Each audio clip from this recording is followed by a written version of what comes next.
ሃሌሉያ የእግዚአብሔር ስም የተባረከ ይሁን።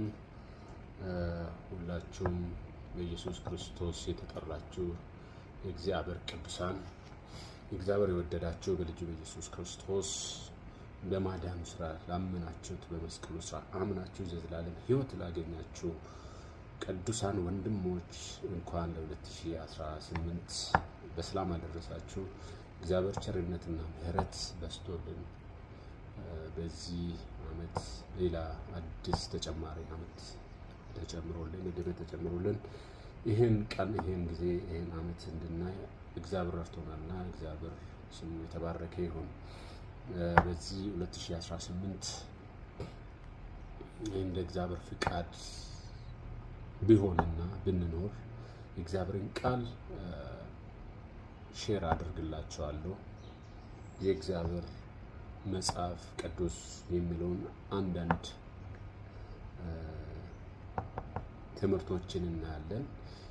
እንደምናውቀውና እንደምናምነው የእግዚአብሔር መጽሐፍ ቅዱስ የእግዚአብሔር እስትንፋስ ነው ይላል። በእግዚአብሔር እስትንፋስ እንደተጻፈ እናውቃለን።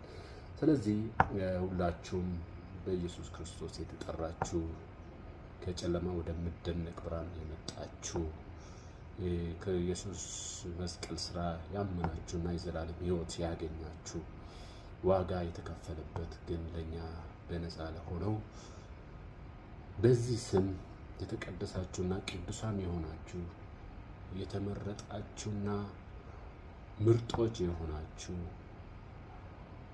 የኢየሱስ ክርስቶስ ተከታዮች በእርሱ አንድ የሆነን በዓለም ሁሉ ያላችሁ ቅዱሳን ሰላምና ጸጋ የእግዚአብሔር ሰላምና ጸጋ ይብዛላችሁ ከእግዚአብሔር ከአባታችን ከጌታም ከኢየሱስ ክርስቶስ ጸጋና ሰላም ለእናንተ ይሁን፣ አሜን። ይህን ካልኩ በኋላ በዚህ ዘመን ብዙ ትምህርቶች እንዳሉ እናውቃለን፣ እንሰማለን እና ምን ኃይሎቹ መጽሐፍ ቅዱስ መሰረት አድርጎ ያስተምራሉ ብንል አብዛኞቹ ከመጽሐፍ ቅዱስ አውድ ውጭ የሆኑት እንመለከታቸዋለን። ስለዚህ እግዚአብሔር በረዳንና እግዚአብሔር በገለጸልን መጠን ከመጽሐፍ ቅዱስ ጥቅስ እያየን በዚህ